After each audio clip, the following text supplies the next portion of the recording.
1 second. Let me.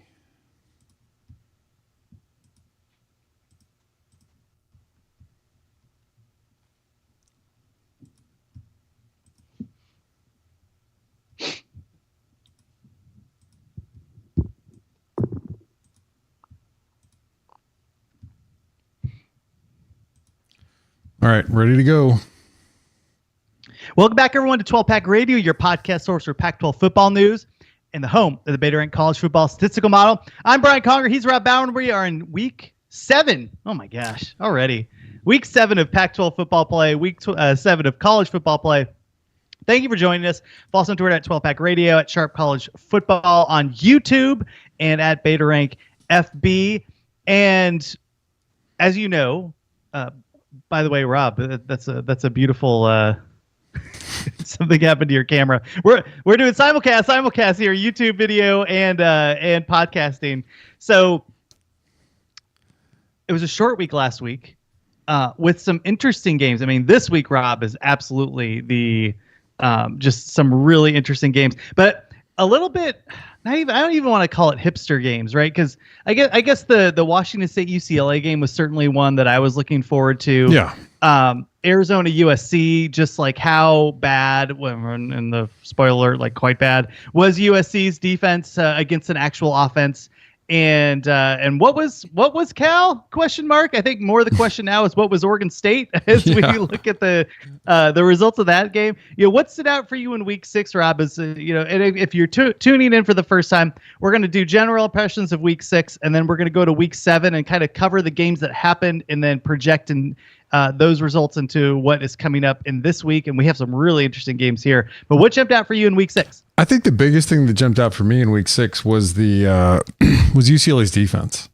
I mean, they absolutely put the screws to a Washington State offense that had looked really good this season.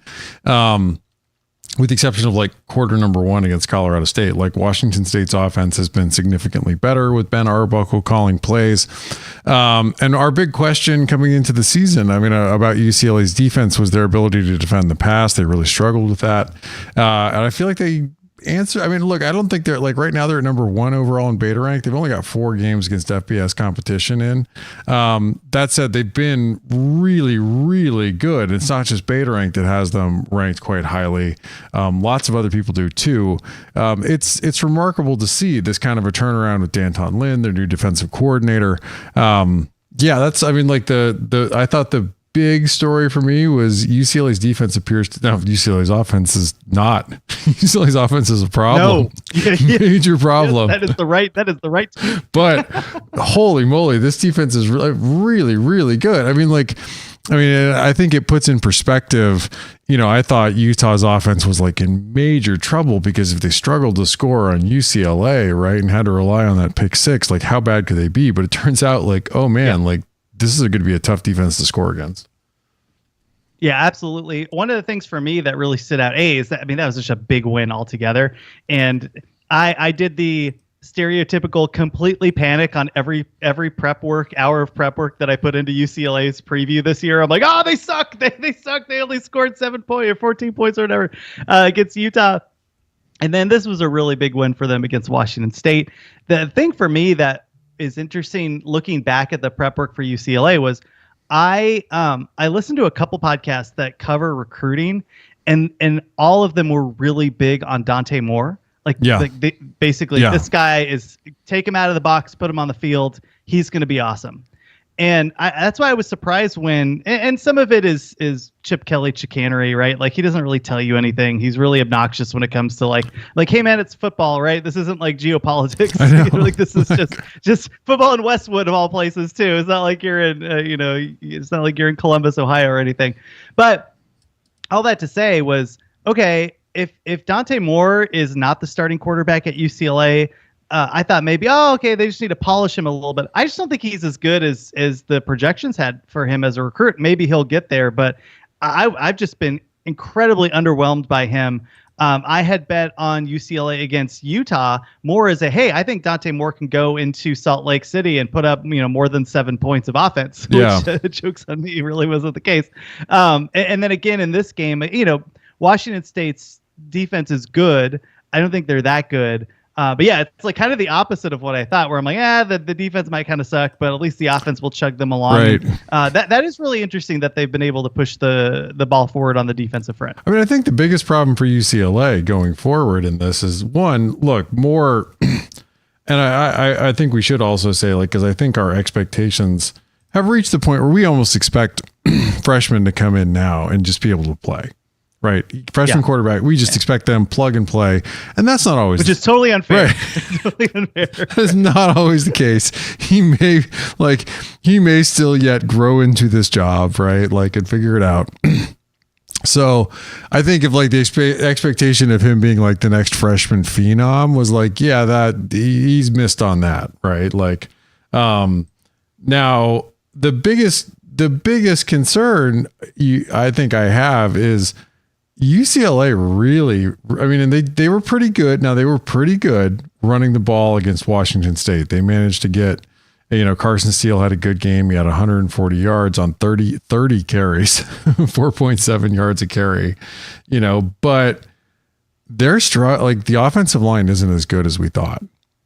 Yeah. And that is probably like the biggest problem, along with Dante Moore, is like, I figured one of the hallmarks of Chip Kelly's tenure is plug and play on the offensive line, take a guy who's playing defensive line, throw him in at guard, it'll work, whatever.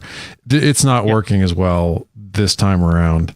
And that's that's a kind of a big problem for this UCLA team going forward. Cause like all of a sudden you're like, oh man, like Chip Kelly's got a defense. Like this could be good. And then you're like, oh no, but do they have an offense? Yeah. Yeah, it'll be interesting to see what they are moving forward when all these grad transfers leave. His recruiting has just been all over the place. It's kind of like, I think we've made this before, but the hedge fund manager that just makes everything so complicated. Like, in the middle of COVID, he was trying to, sell Universal Music as a SPAC, and you're like, just buy Apple, man. Like, it doesn't have to be that difficult. Yeah. Like, you don't need to go run yourself in circles. That seems to be Chip Kelly when he's recruiting players. But for this year, let's see if the quarterback can really step forward. Looking in Los Angeles the same day, what jumped out for me is like USC got away with one against Arizona. Yeah. If you're a regular listener to us, we did record a podcast last week, but we had some audio issues. So that's why you should subscribe on YouTube. Well, you will never miss an episode because we record live and it gets there. But the podcast feed didn't work, which is a bummer because we were really on Arizona in this game. 22 was a ridiculous spread. I think I had mentioned on the podcast, like if this is in Tucson, they have a chance to win. Yeah. And guess what? They had a chance to win in Los Angeles. Yeah. That's how bad the USC defense is and how good the Arizona offense is, so long as the Arizona offense isn't trying to make really important decisions like in the red zone, right? I mean, there were like 4 different ways that Arizona could have won this game. Fish went for the field goal in the red zone multiple times. Yeah. And I just was like, I kept looking over to my dad's watching, like, you can't take, it was actually my son who didn't understand what I was saying, but like, you can't give him 3 points. If you're on the road against Caleb Williams, you have to get touchdowns. They failed to do that multiple times. I guess let's just talk about it here. I mean, the chance to go for 2 to seal the game was just, it was inexplicable and totally inexcusable. The one thing that I should mention, like if you follow us on Twitter, I was like quite hot-headed about the decision, but I also I made those comments with a respect for what Jedd Fisch has put together at Arizona. Like Arizona went into the Coliseum with a backup quarterback and a backup running back and an offensive line that has just been all like 3 stars and a defense that was that literally featured players that filled holes that USC tried to pick away successfully from Arizona. And they pushed him around on the offensive line. Caleb Williams didn't have as much time to throw. Yeah. Arizona was able to put up points. They were in it. So it was more frustrating for me because you watch that game and like, it doesn't matter if you're an Arizona fan or not. It's more just, you had a chance to win this game. This was a huge opportunity. And you get 2 yards against a defense that hasn't been able to stop you all game, and you're like, no, you know what I want to do? I want to play footsie with Caleb Williams for the rest of for overtime. It was just this is Fish's fault that they lost this game. Yeah, I mean, look, and he came out in his press conference today, and he said he wanted to, he trusted his defense, and he wanted to give them a chance because they played so well. Let's let's give credit where credit was due. Arizona played man most of the game. And got away. I mean, didn't get away, just get away with it. Did it pretty well against USC. They were able to get pressure on Williams pretty well. Now, Williams, of course, like made them pay with his legs considerably. You know, like, for to the tune of 41 yards and 3 touchdowns on the ground. That said, like, it was inexplicable to not take the chance to win the football game. Like you have an opportunity to not keep putting the ball in Caleb Williams' hands and asking your defense to stop the guy that is undoubtedly going to be the number 1 pick. Like you have an opportunity and likely, I mean, like really should. I mean, look, he didn't have the greatest game against Arizona, but like, I don't think that's necessarily on him. I thought everyone around him had a bad game against Arizona, right? They did. Yeah, they absolutely did. I was shocked. Yeah. Oh, I'm so just like, this was a better performance than ASU put up when they were in the Coliseum last year. And I'm not trying to do the Arizona ASU and like compare the teams. This is more just actually a Caleb Williams point where Caleb Williams won that game for USC when they played ASU in the Coliseum. I think it was last year because he's just so freaking amazing. Right. Like he pulls things. You mentioned the 41 yards. What that doesn't encapsulate was him running horizontally, right, getting out of a sack and then chucking the ball 40 yards down the field. I mean, like he covers up for so many problems with this offense. I was shocked at how, to your point, like Arizona was able just to play straight up like man on some of these wide receivers and it didn't matter. Yeah. Like, that's really concerning. Yeah. I mean, with Christian Roland Wallace starting for USC, right? Like that, one of Arizona's starting corners from last season is starting for USC. And Arizona came into this game with Ephesians Prysock and Takario Davis and just played man straight up most of the game, and it worked. I mean, like Williams was constantly like he was not finding guys open on his first or second reads, and he was having to buy time. And then Arizona was getting pressure on the like USC might like. I mean, let's be honest. Like this USC offense isn't as good as they were last year, even though Caleb Williams is having a phenomenal year. Their schedule is about to get a lot tougher. One takeaway from this game is like Arizona is better than we thought, and the defense might be a lot better than we thought. And I'm not saying they're good, but they're significantly improved over what was an abysmal unit last season. And 2, I mean, and now there's potentially a QB controversy, which we'll have to talk about when we get to the Arizona game. But the other one is like USC could drop a dumb game. Like they have been at a knife's edge with the middle of the Pac-12 and some of the bottom of the Pac-12 in these games up to this point. Like their schedule is about to get a lot harder. They don't miss anybody, right? Like they have to play Utah. Would likely with rising back. So they get Notre Dame this week. They get Utah, Washington, Oregon, and UCLA to finish out this season. This USC team could drop 4 games if they don't start playing better. I think it was Chip Patterson had said, wouldn't it be really funny if Oklahoma gets to the playoff before USC, like in Lincoln Riley, like all the chirping, all those, because they took that leave. They took him leaving real personally. Oh, they did. Frankly, looking at USC's schedule and just what they've been able to put, like I think Oklahoma has a better chance of them making the playoff than USC. I was shocked that Arizona had this game in hand, and part of it was on Arizona and them playing well, but also it's just USC. This is a decent offense, and they're going to play better ones. Like back, not this week. I think. Well, here's a question for you: is Arizona's offense better than Notre Dame's? No. I think it's no. Well, so right now, so here's the problem with Arizona's offense this season. You know what's holding them back is the Delora games against Stanford, where they were awful against a very, very bad Stanford team. where they went out and nearly lost to Stanford. Delora was like barely above 50% completion percentage. Like that's holding their overall numbers back, as well as the 4 interception, 1 fumble game at Mississippi State, which turns out also doesn't have a very good defense. So I think if you took those 2 games out, and of course, like that's a ton of data considering how little data we have at this point in the season, Arizona is a lot better, right? I mean, like they're like Arizona, like now Arizona does not have Notre Dame's problem. Like Notre Dame's a totally different problem. Notre Dame doesn't have great wide receivers. Arizona has better wide receivers than USC does. But USC is going to have to try to stop Audric Estime and that Notre Dame running attack that we saw in person. Yeah. like the over under on how many yards Estime has, and then like Hartman just has to play off play action at that point. Yeah, that's interesting. Yeah, we'll get to that game because that's a really interesting matchup.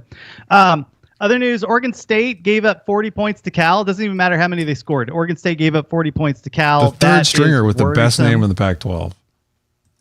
Yeah, like Hippolyte was like. Hippolyte was in rare form this past Saturday. Was like, congratulations to the quarterback whose only offers were from Yale and Harvard for dropping a 40 burger on Oregon State, which that was pretty good. And then Colorado pulls one out. Like I wish this goes into the lost episodes where I also went bonkers about Jaden Delora being one of the best quarterbacks in the Pac-12 last year. This was last year before the beginning of the year. Not one of my best takes in the history of this podcast, but we had talked about how Vegas hung a 4 on this game and how appropriately disrespectful that was. Yes, because that line did not move. It was 4 all week. Every professional bettor in America was like, yeah, like nailed it. Like. I put it at 3.5. So I was actually like every week I write out what I think the lines are going to be. I had it at 3.5 and it ended up being 4, which was pretty close. And I was right, which was so anyway, we'll talk about those games. Let's get into week 7 here because we have 6 or 7 games to cover because of the Notre Dame USC game. I don't think there's any buys this week. And let's do actually anything else to mention before we go to break? No. I mean, I think we covered the main highlights before we get into breaking down the games. All right, let's get to all of those right after this. Okay, we're back. We're talking week 7, Pac-12 football. Lots of games on tap. Let's start on Friday. Friday, October 13th at 7:00 p.m. Stanford goes on the road to Boulder to play the Colorado Buffs. They are an 11.5-point underdog on the road. And Stanford had a bye last week, so they might be able to cook up something extra special with their 2 offensive linemen that are probably healthy now.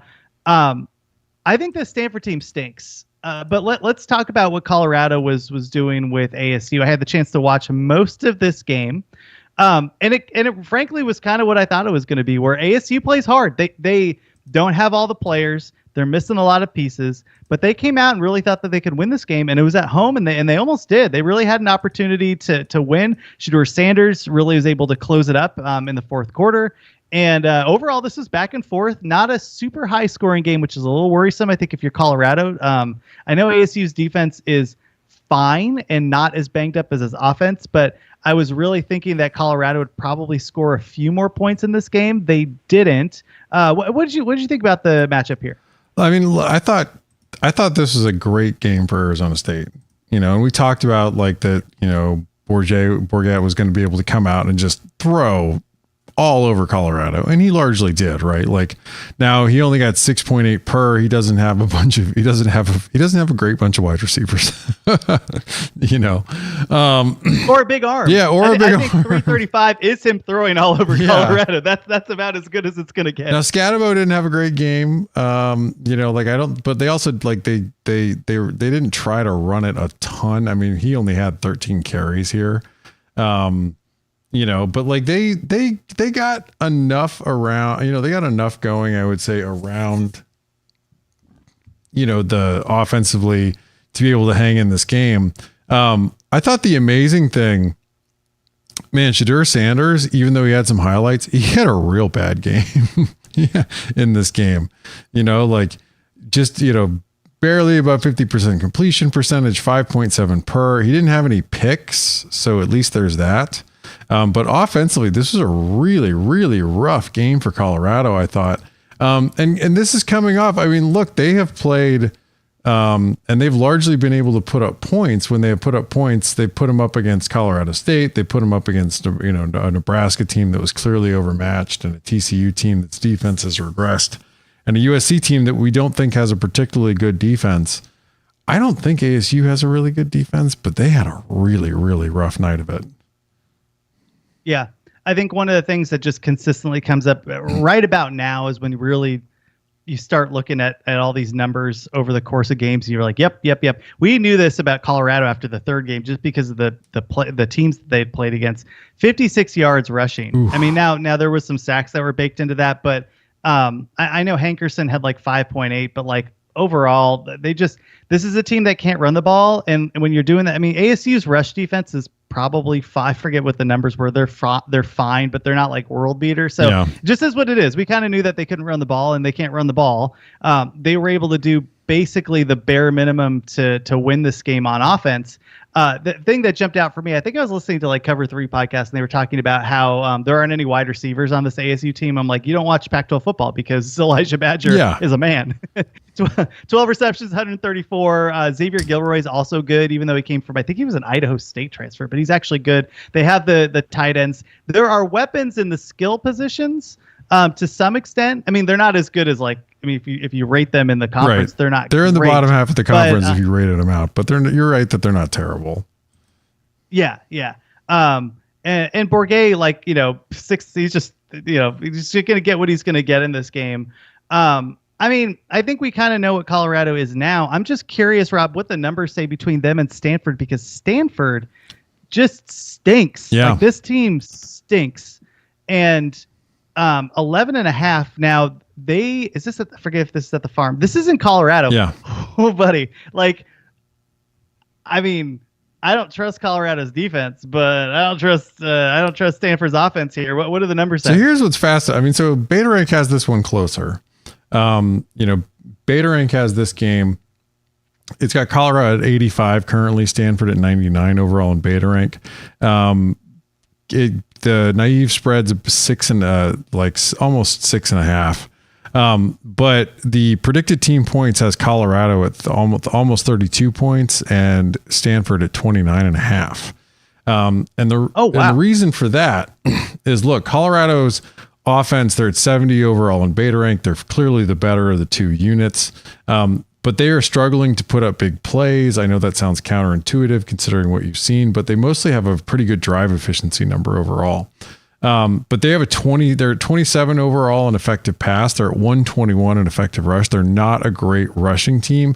The Stanford defense sits at 106 overall, but they're better defending the pass. They're at 75 defending the pass versus 121 defending the run. This is a decent matchup. Like, listen, the Stanford, they're going to give up some points in this game, but they're set up to at least make it a little bit harder for Colorado to throw the ball. You flip it around, Colorado's defense sits at 100 overall in Beta Rank. They're at 129 in effective rush. They get a Stanford offense with, under, why am I spacing his name? Troy Taylor. I won't remember it. You're going off to the ACC, bud. Enjoy Chestnut Hill, Massachusetts. They're at 57 overall in effective rush. You get into the matchup itself. I think Stanford's going to be able to run the ball against this Colorado team. And I think that's really the problem.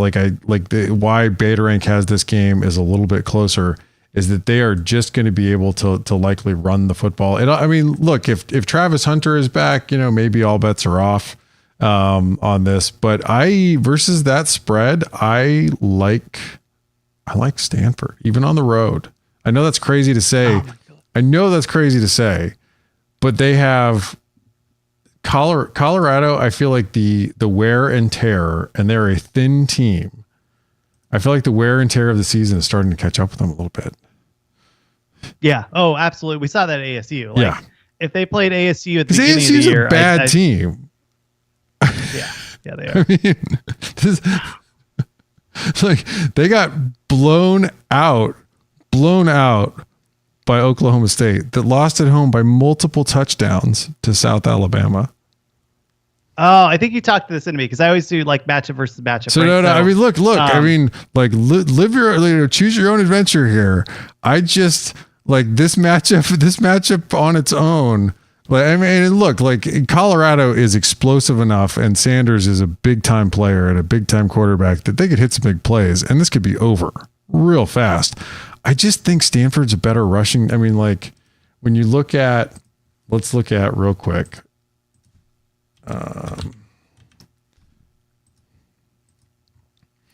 Arizona State's at 123 in effective rush, and they didn't run the ball well against Colorado. I think Stanford's going to be able to run the ball. Yeah. The worry is that line, but they got a week to get guys healthy, which is helpful. Right. It's just they have the running backs. I don't know if they have the line to really push Colorado around. Yeah. I think you're right.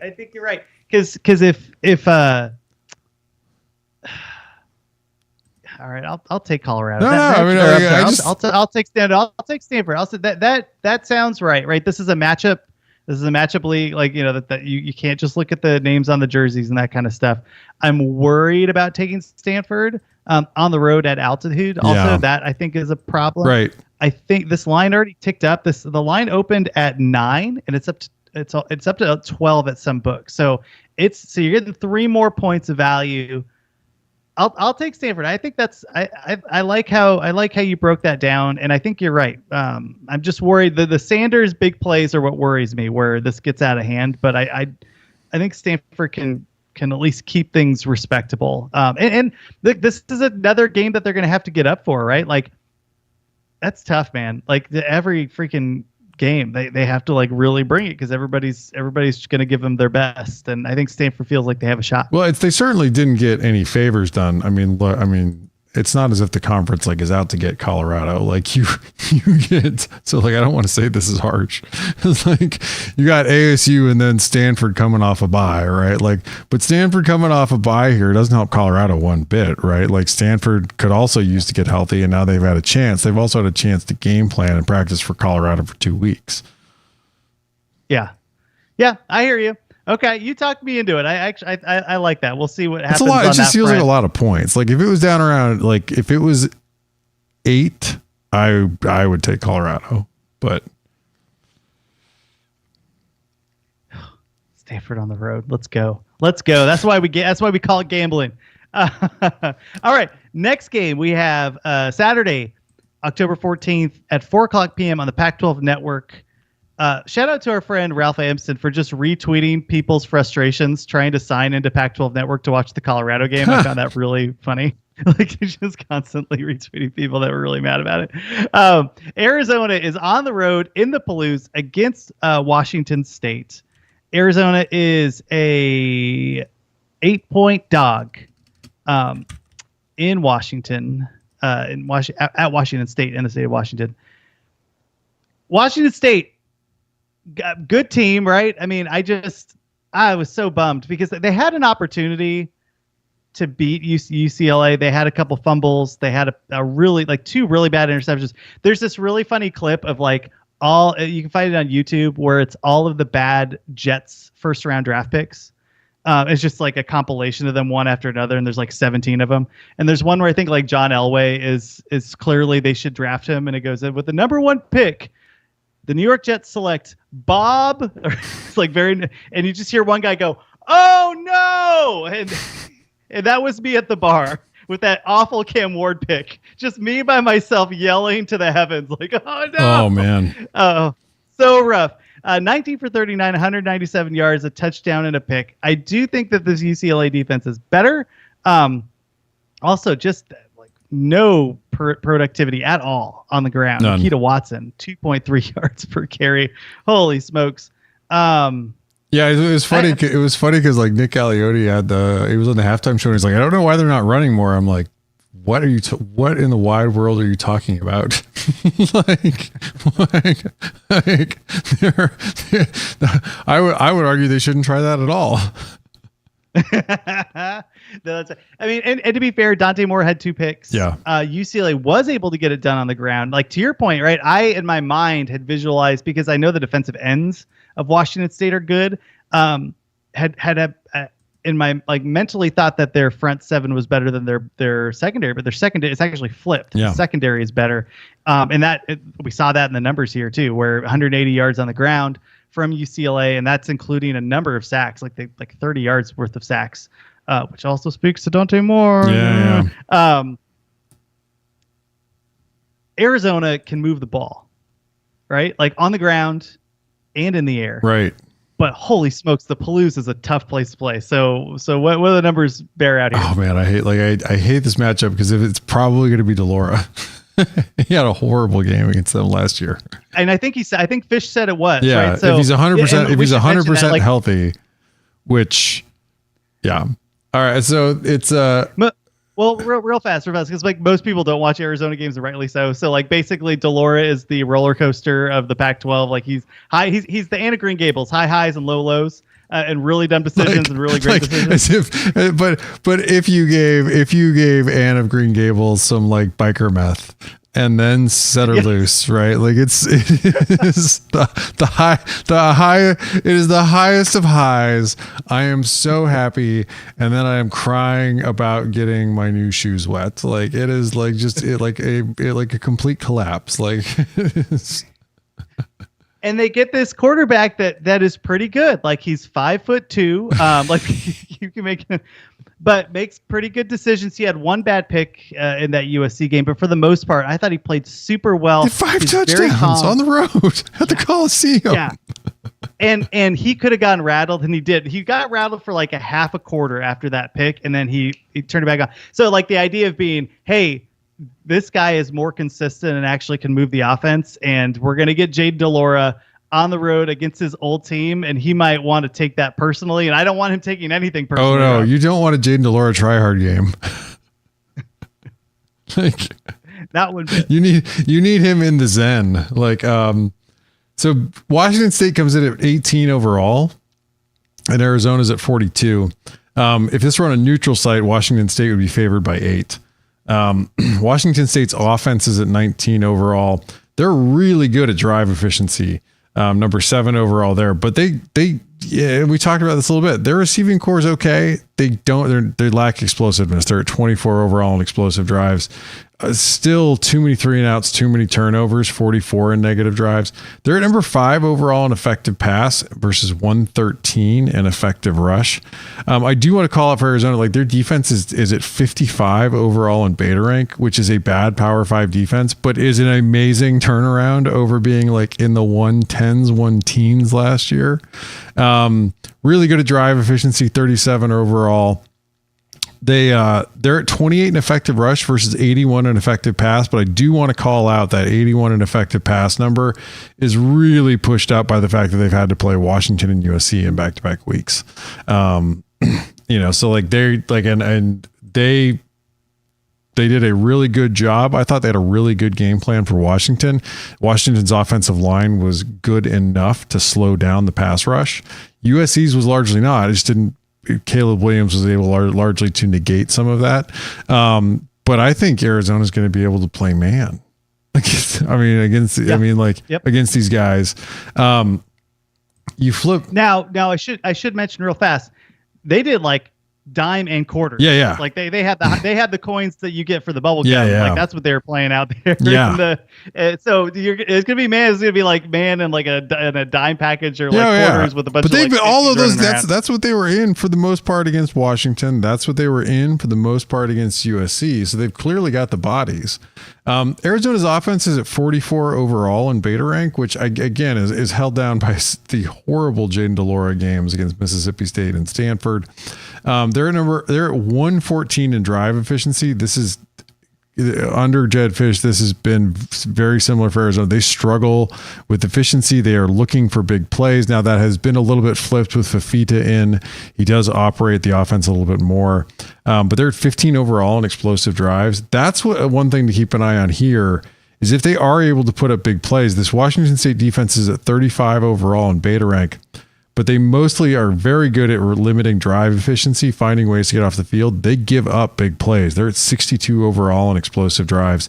Now, they are better against the pass than they are against the run, but I'm really interested to see, as you pointed out, like UCLA did get some run yards against these guys. I think Arizona can run the football against them. Like with that now, for reasons I don't understand, Arizona on that 2-point play chose not to run power. They just ran a regular pitch.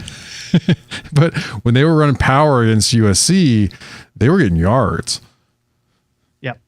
They opened stuff like that was really interesting to me, that what they were able to do against the line. And we knew that the offensive line wasn't great for USC, but like that defensive front, you're like, all right, you got Barry Alexander, et cetera, et cetera. Oh my God. Like they are running the ball football. Right. I think 8 is a lot. So I set this line at 7. And it opened at 7.5. It's moved to 8. My worry is Delora, like you mentioned, the Delora try hard game. If he's really just kind of a mess, then that's a problem. I don't think Arizona wins this game. I think Washington State wins. I don't know if they cover more than a touchdown because Arizona can hang with this Washington State team. I think they do get some big plays. I think they're going to be able to run the ball. And I think exactly what you said, they're going to play like with 6 or 7 DBs on the field, basically. Yeah. Right? Like, I mean, and because Washington State can't run the football. I mean, like they will try, but I just don't think that they're going to be very successful at it. I think Arizona keeps this modestly close. I think Washington State wins because this is in the Palouse. If this is in Tucson, again, like I think Arizona has a chance to win, but it's really hard to go to Washington State and play a good team with a good crowd. And I just think that's probably what's going to happen. But I'll take Arizona and I'll take the point. It's such a like this is such, like if it's Jaden Delora, like Arizona. I mean, like it's funny because like Dicker was asked today, and Dicker came out and said like I don't know why they're not playing the young guy.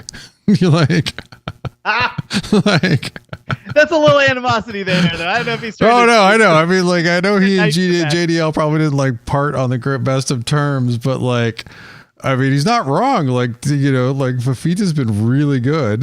You know, and like, I mean, the only knock that was, you know, that anyone had on him in the recruiting process was his height. If he was actually 5'11", he would be at a better school than Arizona for football. But I look, if it was Fafita, I have full faith Arizona keeps this at 4 points, right? Like, and no more than like 3 or 4 points. Like this would be a close game the entire way. And if Cam Ward throws a pick, then Arizona could win it. With Delora, like Arizona could win by 2 touchdowns. Arizona could also lose by 3 touchdowns, right? Like, because if he goes out and has a really bad game, and I do want to say, like, Cam Ward could equally go out and I think have a bad game here. I mean, I think Arizona, I've been remarkably surprised by how well their defense has played, by how good they have been. They've had not only they played well, they had really good game plans for both USC and Washington. I think they're going to have a good game plan again. I could see Ward making a mistake, but I'm going with Arizona. Like, I think this is just closer than 8 points. Yeah. We've dumped on Johnny Nance early and often, and I'm not ready to say that I was wrong. Yeah. Because I've been down this road before where you have one good year and then you're told like bad year, good year, and then bad year again. So, but with that said, he's done a really good job so far playing a pretty tough schedule, and it's been interesting watching that defense. But we have talked a lot about Arizona, so let us move on. 12 o'clock noon on Pac-12 Network. Cal, who dropped, again, 40 points on Oregon State. 40. There's a 0 at the end of that 4. Is a 13.5-point favorite on the road against Utah. Underdog. This is a tough game to capture. We still don't know. I did it again. 13.5-point underdog on the road at Salt Lake City. We don't know who the quarterback's going to be still. I've been on Cam Ward watch. I should have a Google alert set up for him just to see Cam Rising. Yeah. Oh man, I'm all over the place today. My apologies. Cam Ward, Cam Rising. who also has had quite a good year. Let's talk about this Cal game because it was weird. Yeah. I just like I think my theory. So first of all, they put in Fernando Mendoza, who replaced, and rightly so, our founding father Samuel L. Jackson. 31 to 32, 207 yards, 2 touchdowns and a pick, which I would take more over Jackson. They were able, like the thing that really surprised me, Rob, was they ran for 241 yards in this game. They ran really well. Now, yeah, if you were to tell me that was the case, I would say, yeah, Sam Jackson broke one for 75 yards, right?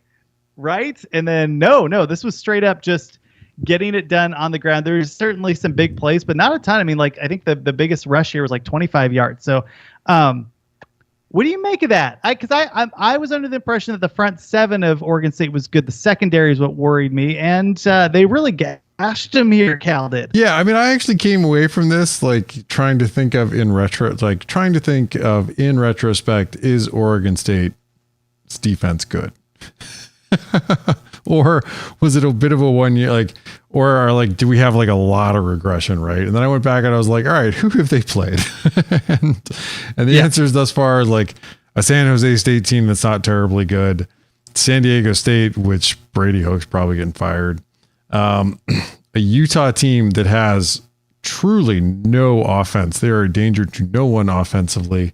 And Cal, right? Cal is Cal, like along with Washington State, is probably the best offense they faced, right? And then, like, look, we didn't know, we just sort of assumed the rushing offense or the rushing defense was good. I actually think Utah's offensive line is not very good right now. I don't think that they're able to generate much push, because Cal knocked these guys off the ball. I mean, we know because like Washington State is not even going to try to run the football at you, so we didn't even get to see them tested there. Like. This defense is in trouble. Like that like one of my main takeaways from this is this defense is in significant trouble for Oregon State. Like I think that it's the offense has taken a major stride forward with DJU in there. But yeah, one of my main takeaways from this was like good for Cal to get the ball, being able to run the football, getting that going. Bad overall though, for Oregon State. I mean, for all that we said about Cal scoring, I mean, they gave up 52 to DJU Uiagalelei, and he looked good. He did. And Anthony Gould is straight up a boss. I mean, that guy's you talk about 5'2" guys, that guy gets the ball and he's super electric, but he's kind of I think it was in a knocked up where the guy, he keeps rolling the dice while he's at the club, and they're he's doing the dice thing a lot. That's kind of all he has. That's kind of all that Oregon State has. Now they do throw the tight ends. I mean, obviously Jack Vellincott, but there really aren't a ton of weapons here on offense, and Cal just allowed them to just do whatever they wanted. Basically, 200 on the ground, 300 in the air. When we apply this to the game against Utah, it's kind of hard to cap this because we don't know who the quarterback is for Utah, but we do know what Cal is. So how does Cal's offense match up against Utah's defense here? Oh, this is a really ugly matchup. Yeah. This is it. So Cal's offense sits at 53 overall in beta rank. They're decent at drive efficiency, 35 overall, 45 in explosive drives. They're at 90 in negative drives. That is a ton of 3-and-outs and turnovers. It's really bad. They're at 25 overall in effective rush. They're at 84 in effective pass. They get a Utah defense that is number 3 overall in beta rank. They're at number 4 in drive efficiency, number 12 in explosive drives. They're at number 13 in negative drives.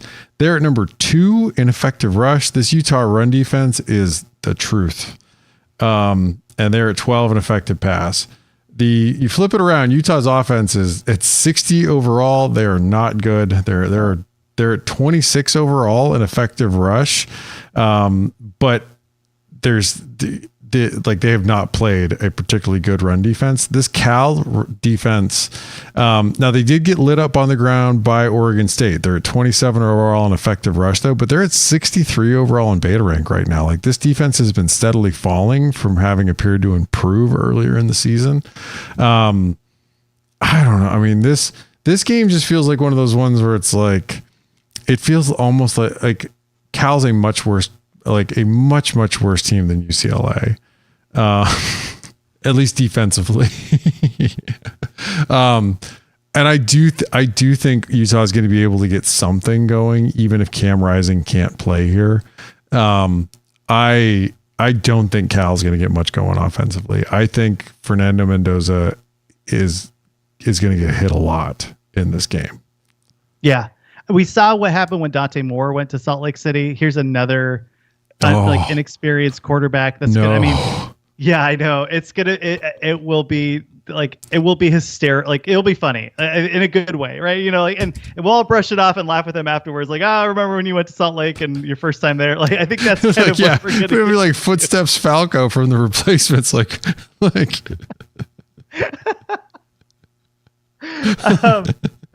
My worry here though is that, I mean, Utah just cannot throw the football. No, and they can't run the football that well either. And look, I know this. I don't think Cal's going to put up a lot of points. Like, so whatever the team total is, take a look at that because it should be low. But my worry is just like, I think Utah wins and I think they actually cover. It's just, how are they going to cover? Because, you know, you almost need one like, oh, how did they leave the tight end wide open up the middle? Like you need one of those plays, I think, for Cal to get to 14, you know, to cover that basically. Because the rush game, I've been super underwhelmed by it this year, and so is guess what? So is Kyle Whittingham. He's like, yeah, we got to. He called him out this week. Yeah, I mean, look, Batering's got it at 13.9 on the naive spread, but on the predicted points, it's got it at Utah 23.5 and Cal 19.5. Now I think that's too close. I don't think Cal's going to get to 19.5. No. I think Cal's going to maybe get to 10.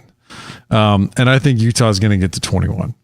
Yeah. Right. I think, yeah, the bet here really is, the team total under probably for Cal. Because there is a world where like Utah just cracks the game open and Cal just gives up and like Utah ends up covering the over, whatever the over is. I think that could happen. If they have a turnover, like if they generate some turnovers, or if it's just bad, if it's just a field position game and eventually Utah punches one or two in. I guess the last question here is, do you think Rising plays in this game? If you actually, let me rephrase it because, and I want you to answer that too, but if you were Kyle Whittingham and had a Cam Rising, would you put him in this game? Yes. I mean, so like if he's cleared to play, and I'm sure he's been doing some throwing and stuff in practice and, you know, still been lifting and everything. I'd play him. Just because it's been so bad, and it's about like you are about to get the tougher part of your schedule, and you need to get them reps. Yeah.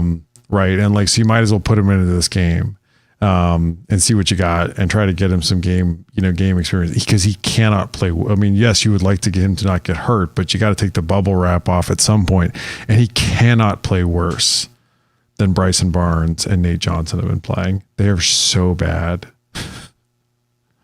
I'm just so mad that they haven't developed a quarterback. Like, come on, guys! Like, go hire somebody that just does quarterback stuff. Like, you know, because you deserve it. Like, Utah has just been all the time, all Utah all the time. They've just. But I mean, like even last year, Oregon State didn't have a quarterback, and they could still run the football better than this. That is true. That is true. So yeah, I'm looking to fade Utah a little bit further down the road here, even with Cam Rising, just because I just feel like there's some. What was the line at again? 13.5. Ooh, man, 13.5. It's like, I'm going to take Utah just because I don't believe Cal is going to put up many points here. I think Utah's defense is going to have a day, and I think it's going to. They will get one touchdown themselves to help get him over. Yeah, it's a good line. Like I set it at 13 and it ended up being 13.5. So it's it did pop up though. It opened at 10. So get those lines early. That's the thing. We're Monday. It's been a day and that's popped 3.5 points. Yeah, Baylor had it exactly at, like I said, 13.9 on the naive spread. Like, all right, let's get to the good ones here. UCLA number 18 on the road at number 15 Oregon State. I find it hard to believe Oregon State is the number 15 team in the country, but I digress. I digress here. UCLA is a 4-point underdog on the road at Oregon State. This line perplexed me because I actually had UCLA a 1.5 favored in this game. I know it's tough at Oregon State. This is certainly a game where like crowd goes nuts, and it is what it is, right? It's foggy and it's cold and it's like kind of damp and everybody's yelling at you and you kind of fall apart. And Dante Moore certainly could do that. We didn't really talk a whole lot. I guess we did talk a lot about UCLA at the beginning of the game. We already talked about Oregon State, but anything else you want to mention about these two teams in terms of what they did last week before we get into the numbers? No, I mean, like the biggest thing for what happened last week for these teams is I think we feel like we've covered. I mean, it's like watch out for Oregon State's run defense in this game. Yeah, holy smokes. That could be really bad. So I think the wrong team's favored here. I do. It's funny because I've gone back and forth, like, talking about high highs and low lows in Anna Green Gables. That's basically me this week, like going back and forth. The last couple of weeks going like that on UCLA, just totally black and white in terms of what I think of them. But I did look at this line and just go, is this just because it's in Corvallis? And I think that's probably the case. Like, what? I think part of it's because it's in Corvallis, and part of it is Dante Moore. Right? Yeah. On the road. But against Oregon State secondary, like, he was bad. I mean, he is bad. There have been multiple, and I like the broadcasts for UCLA have been pretty good. We're like, that guy's open. He missed him right there. And I'm like, just kind of like, come on, man, he's right. So I think I hear what you're saying. That is a good point. But what do we got here in the numbers? So Beta Rank has this as a true toss-up. Although now in the predicted points, it does have Oregon State scoring 30.5 and UCLA scoring 26.5. And UCLA's offense is at 21 overall in Beta Rank, which is a fall off from where they were last season. I think that there is still some data from last season that's significantly downweighted in here. I think they're probably closer to like the lower 20s overall. But they're at number 9 overall in effective rush, number 36 in effective pass. They get a defense from Oregon State that's 26 overall. They're at 18 in effective rush and 44 in effective pass. That's something to keep an eye on there. Is that they, as to your point, right? Like they haven't been great defending the pass, but the UCLA has not been very good throwing it. Now they get an Oregon State offense that is number 10 overall, really improved off of last year. They're at number 5 overall in effective rush. They get a UCLA defense and 22 in effective pass. They get a UCLA defense that's sitting at number 1 overall in Beta Rank right now. Now they have, as we talked about, they only have 4 games against FBS competition in. They're likely to come down a bit here, but they're at number 3 in effective rush, number 3 in effective pass. I think the thing that I'm most interested in here is we talked about this, like one of the takeaways is that I think Utah's offensive line might actually not be really good this year. I don't think that's the case with Oregon State's offensive line. I think Oregon State's going to be able to run the ball a bit here and punish UCLA in a way that they haven't had up to this point. Now, I could be wrong. UCLA could just step up and shut this down completely. But look, I mean, like this UCLA team, like I was really like, and I one thing I do want to call out here is like, look, I think DJU is probably a more complete quarterback, overall than Cam Ward. I think Cam Ward's probably got a better college system for him that's like friendly to what he does. But they shut down this Washington State offense last week. They shut it down. And I don't think to your point, I don't think Oregon State's got a great bunch of receivers or something like that. Like they're going to need DJU to like have a really good game. That's a lot. That's a lot to add. Like that's the part, like, I mean, look, if you're UCLA, like you need Dante Moore to like you poke him with a stick, like do something, right? But like I do think that even though UCLA's defense is really good and has played really well up to this point this season, I do think they're going to be tested by Oregon State's run game. Yeah, I think so too. That's the thing that worries me here. And I know, like to your point, right? It looks like UCLA's defense is really good. I've touched that stove a lot. Yeah. Like, it was interesting talking about Oregon State because I had a long conversation with this about Hifliday at the beginning of the year where, Tibesar steps in as the DC, right? It's Tibesar. No, it's Trent Bray. That's right. Yeah. They fired Tibesar. Bray steps in, and he makes some changes, but it wasn't like the changes he made weren't incredibly drastic. Yeah. There's just a lot of really good players on that team that happen to be seniors, and they're all gone.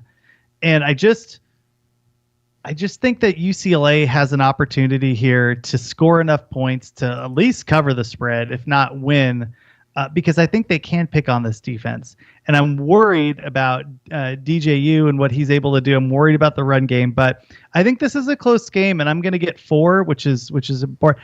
I guess the one question for you would be, how many points is Corvallis worth? Because I think it's more than 3. Yeah, I mean, it's probably 3.5, right? Like for Corvallis. I mean, and look, they're, this doesn't necessarily look, this could be the game that Dante Moore gets on track, and starts to look like, I mean, like getting on track against this Oregon State defense. But this Oregon State defense, I don't think is like significantly worse than the Washington State defense, right? Like they're not anywhere where they were last season, but I don't think that they've like fallen off the map to become really bad, right? Now they did get run all over by Cal. I mean, run all over. Cal's got good backs. I think that's an interesting one to keep an eye on here too. Like, I mean, if you get run all over by Cal, like UCLA is probably going to be able to run the ball here too. And that's, this is such a tough one to keep an eye on. Like I am going to go with UCLA in this game because I do trust the defense to cause more problems here, but this is a really good game. I mean, this should be a really good game. I think this game is probably closer to a toss up than and that's why I'm going with UCLA. Yeah. Yep. I'm with you. Next, we got 2 more games, Oregon and Washington, USC, Notre Dame. Let's get to those right after this. We have 2 games with teams you've never heard of. Yeah.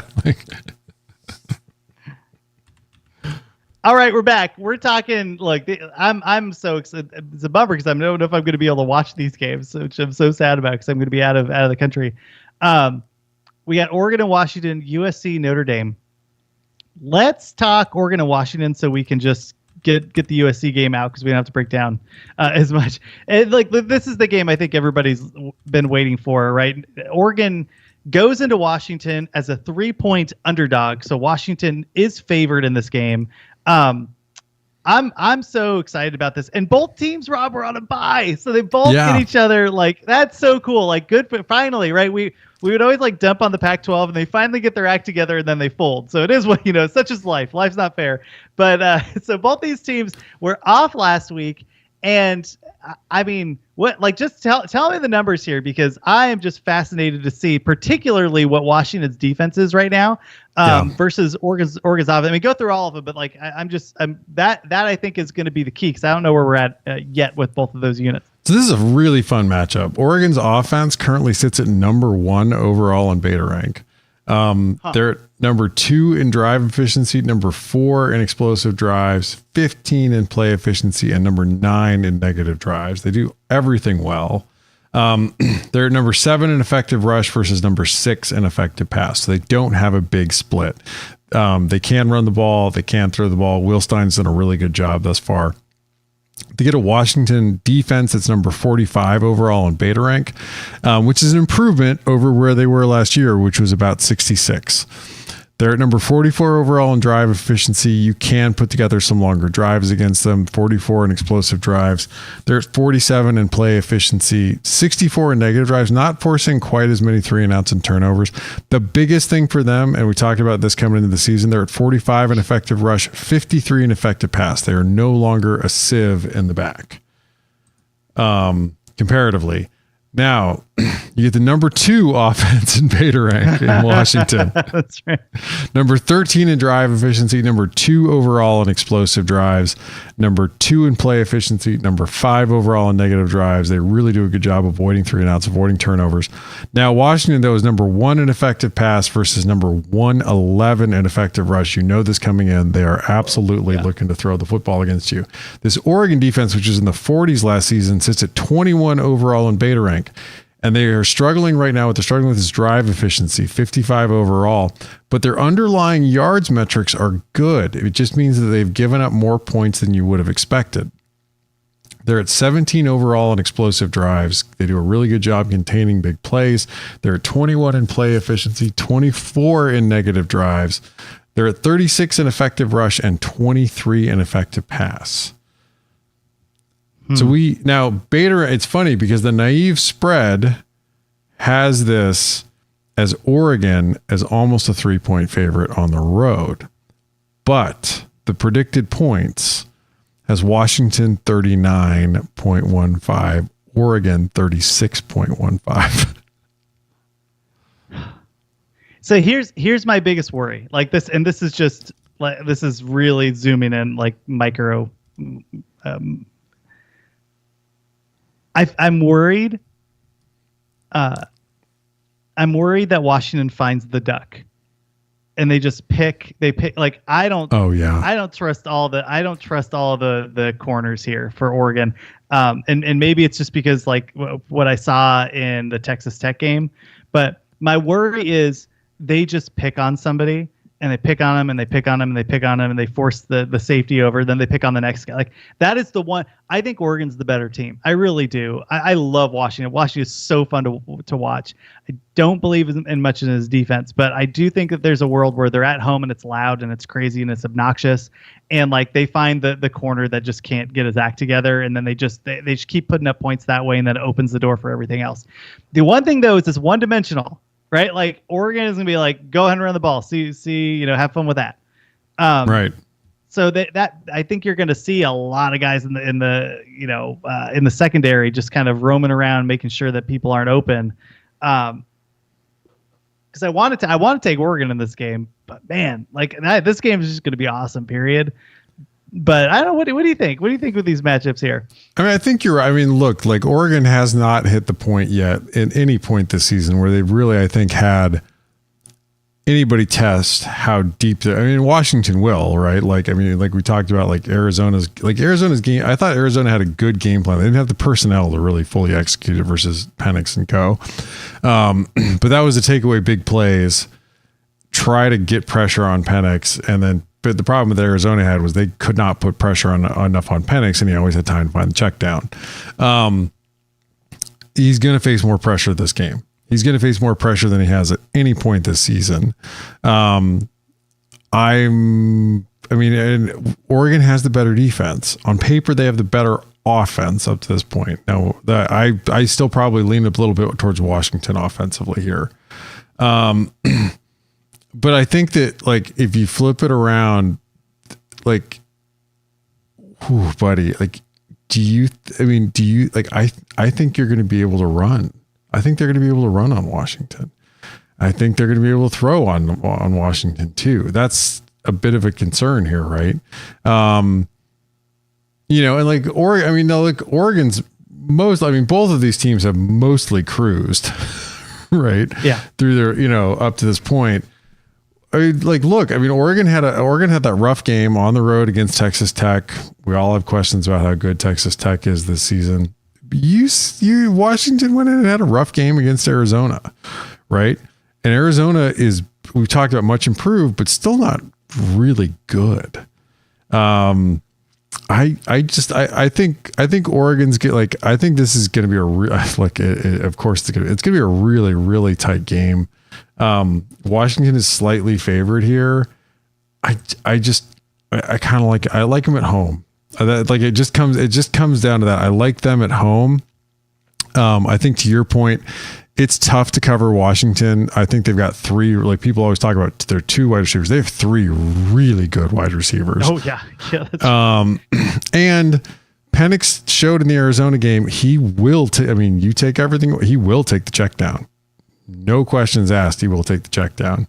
And I think that but it is like Oregon's defense is significantly better than Washington's. Like I'm sort of feel like I'm almost like if I flip it around, Oregon's defense is a lot better than Washington's. I'm just not sure they've been tested up to this point by anybody like Washington.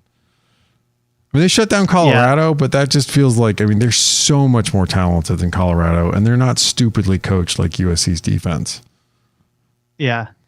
So Washington has given up 24 to Arizona, 32 to Cal, and they basically shut everybody else down. Although I would argue Boise State should have scored probably about 14 more points in that game. They're just that quarterback is really bad. Those players were so wide open. I'm like, there, the Leonardo DiCaprio, there he is right there, and there's just no connection. I just hope, Rob, both teams have fun in this game. That's where I'm at. I refuse to make a pick. I just want everyone to have fun and get some orange slices afterwards. I mean, it's tough. It's so tough. Like, I mean, like this Oregon offense has been legitimately really good, but they have not played a really good defense at all this season. And they've done a ton of damage. Now they've been incredibly efficient doing it. They've done a ton of damage against really bad competition. Yeah. I just don't think Washington's the defense to really challenge them. I mean, I don't know. There are a lot of offenses that are going to challenge them in the conference, but yeah, that's my worry. The other thing too is when Oregon was playing Texas Tech got some pressure. Mm-hmm. Like a lot. I don't know. I mean, and what that did was it kind of put Bo Nix back on his heels, and it just made it more difficult. I mean, they still put up 38, but some of those, some of that happened at the end. Well, they had to rely on 4 turnovers from Texas Tech in that game. Right. Well, yeah, that's right. But two of those again, I think 2 of those were where you kind of had to gun the ball down the field to win the game. But you're right. There were turnovers there. All right, I'm going to take Oregon because I still don't trust Washington's defense. Let's see if Washington's defense can step up and do this. I think Washington win this game. I'm not going to bet on this game at all. I'm going to record this and probably watch it at 2 a.m. London time when everybody's asleep. But I'm really excited about it. I'll take Oregon on the road. I think this team is good. I think somebody's going to stop them. I just don't think it's Washington's defense, and I'm excited to see if Washington can actually hang, because I think they are going to be able to put up the points here and just make this a real fun game. Oh God, I'm going to take. You talked me into it. I'm going to take Oregon. I don't trust Washington's defense yet. Yeah, that's it. I mean, it's just it. Yeah, I mean, yeah. I just don't I don't think they're quite there yet. And I think they've made significant strides, but I just think Oregon looks a little more complete right now. Yeah, I think so too. Man, I love Washington. I just love that passing offense. It is a delight. Yeah. And it's real, right? I like watching Caleb Williams. I don't like watching USC's offense, right? There's a difference. Right. There's a difference there. It is one when it comes to Washington. They really know how to put stuff together. All right, last game, USC against Notre Dame. USC is a 2.5 point dog on the road at Notre Dame. Have you seen the weather for this game? Have you seen the weather? No. What is it? Sorry. I have to get this out early because it's going to be 50 and rainy with 20-mile-an-hour winds. Oh no. That sucks. It's one of the things that's always really interesting, particularly when these teams go to the Big Ten. And you've seen this with some of the other Pac-12 teams when they come to the Northwest, Pacific Northwest, and it's cold, and the first quarter, your quarterbacks keep dropping the passes because they play in the desert or they play in Southern California. They've got 8 hand warmer things broken up inside the little pouch. The hand warming pouch. Just they pull their hands out and they're just scalding red. I'm fascinated by this because I don't think Notre Dame's that good. I think their defense is good. Let me be very frank. I think their defense is good. I don't think their offense is good. I don't think their wide receivers are good. I think Sam Hartman is good. And I think their running game is good. And so when I first thought about this game, this is interesting. I know what USC is. And I still had some trouble with the line. I had this at USC -3, and it opened Notre Dame plus -2. So I was off. I had the wrong team in this game. My worry here is that before we get into the numbers, is I think Notre Dame's going to cover USC like pretty well. Yeah. I just think Caleb Williams is a problem, and like there's just going to be like if you're a Notre Dame fan, it's going to suck because you're going to cover. They did great job against Ohio State's corners or wide receivers, right? They were basically manning up on them, who are better than USC's. Yes, exactly. I just worry that like. I don't think Notre Dame's going to score enough points, and I think Caleb Williams is just going to be like, well, I'm going to run for 17 yards now. Like, well, I'm going to throw the ball 40 yards down the field because I got out of the pocket again. I think that's like so dumb. It's so dumb. We need to get in the numbers, but I think that's the game. I literally think that's what's going to happen in this game. No. I mean, Caleb Williams is literally putting this like crap USC team on his back every week. Oh, so Notre Dame's at 15 overall. USC's at 17. Notre Dame's offense comes in at 23 overall. They're at 34 in effective rush versus 21 in effective pass, but we've seen it. They can run the ball pretty well when they want to. But they get a USC defense that's 78 overall. That is quite marginally improved over last season. I mean, that's bad. They're at 70 in drive efficiency, 84 in explosive drives. I mean, they're at 71 in effective rush, 82 in effective pass. I mean, if you are Notre Dame, I mean, this sounds like a weird thing to say. Arizona has better wide receivers than Notre Dame. But Sam Hartman's a better quarterback. You have a better offensive line. But you flip it around. You get the number 5 offense overall in beta rank for USC. They're at number 3 in explosive drives. They're at number 3 in negative drives. Caleb Williams, they don't take a lot of 3 and outs. They don't have a lot of turnovers. But they're at number 42 in effective rush, number 3 in effective pass. Now, this Notre Dame defense, they're number 14 overall in beta rank. They do a pretty good job containing big plays, number 15 overall. They do a pretty good job on negative drives, forcing 3 and outs. They're at 32 in effective rush, but they're 11 in effective pass. And I am sure Notre Dame and their defensive staff watched what Arizona was able to do last week, which was like force Caleb Williams to have to play hero ball, and took some notes, right? Like the same thing is like, oh, I'm sure they're like, oh man, like Arizona's running power. Like that'll work. I mean, Notre Dame can do that.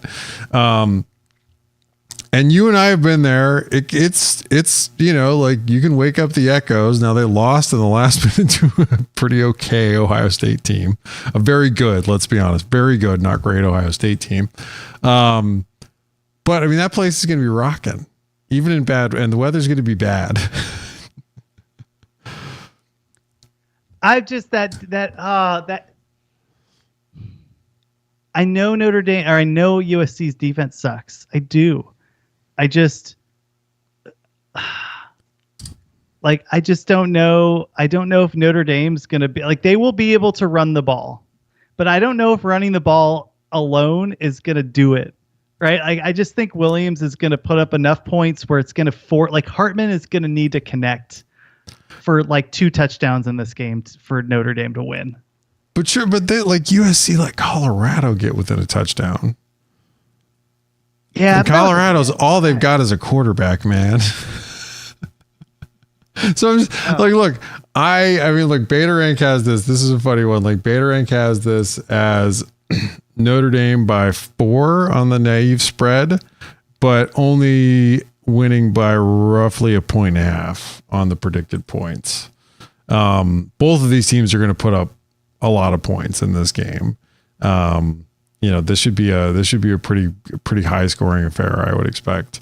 You're right. I mean, look, but this Notre Dame defense is gonna be by a pretty good margin the best defense that USC has faced. Oh yeah.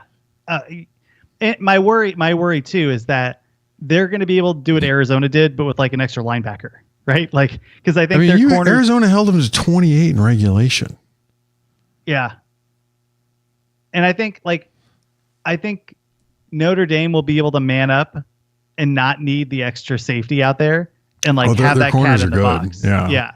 and really just try to make things frustrating. I just don't know if they're gonna be able to score enough points. Which just sounds so stupid. Against USC's defense. Yeah. like look, I mean, that's the tough, that is the tough thing with Caleb Williams. That is the worst that you're just like, yeah, all of these things are true, but there's also Caleb Williams and he's worth like 14 points. Yeah. Yes. Yeah. I mean, that's literally it. Yeah. And if Notre Dame's offense was a little better, this would be a no-brainer, because I actually think that it's. Well, they had a dumb game last week against Louisville. They had a really, really bad offensive game last week. Yeah, and both teams are going to have 10 players on the field multiple times, which we've seen already. Yeah. USC doing the same thing against Arizona.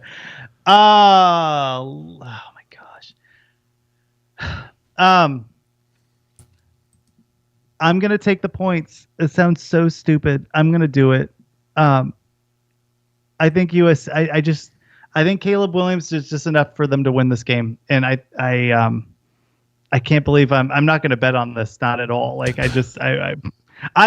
and frankly, like, look, we're a Pac-12 podcast, but I really don't care anymore about USC. Like, I hope Notre Dame just runs wild over this team. Like, I'm so done with this USC team. Like, put the stake in the heart. They're frauds. I mean, this is a totally fraudulent team. Like, they're a more talent. They are a much more talented overall version of that 2017 Khalil Tate Arizona team, where it was like the Khalil Tate and the Washington Generals.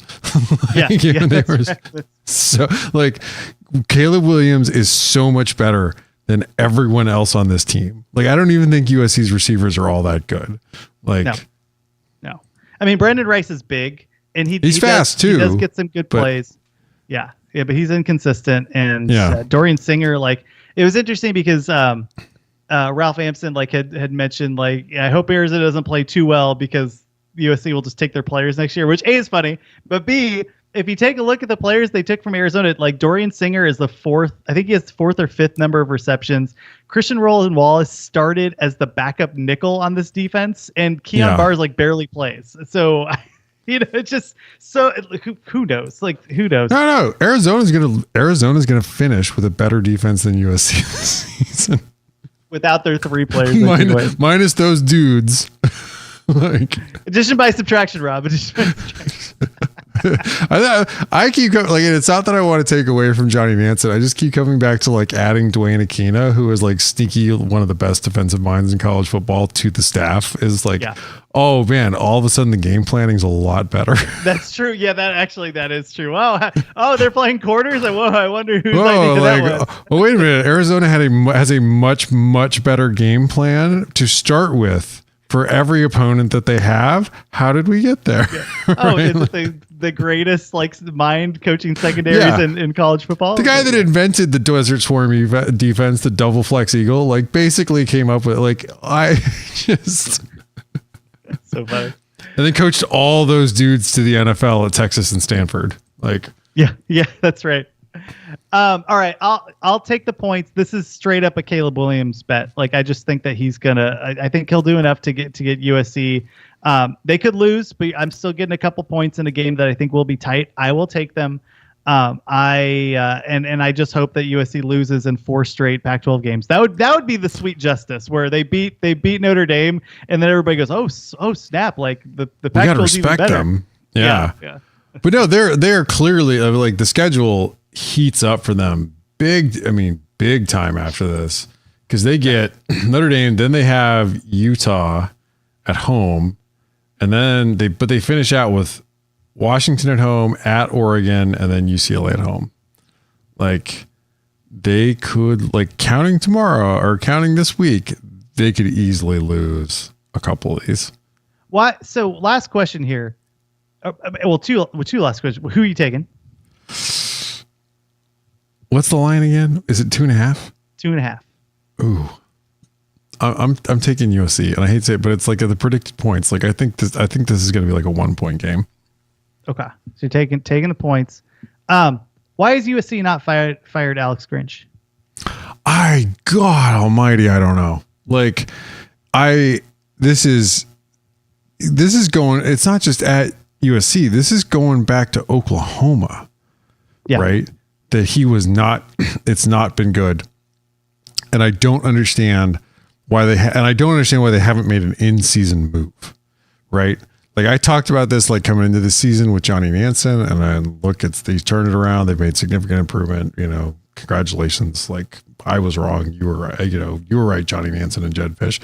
But like I talked about, for now, until someone hires Dwayne Aquino. Because I remember Colorado fans chirping at us about Carl Durrell, and I'm like, all right, like let's give the COVID year a moment. Yeah, oh yeah. Well, that was the COVID year, wasn't it?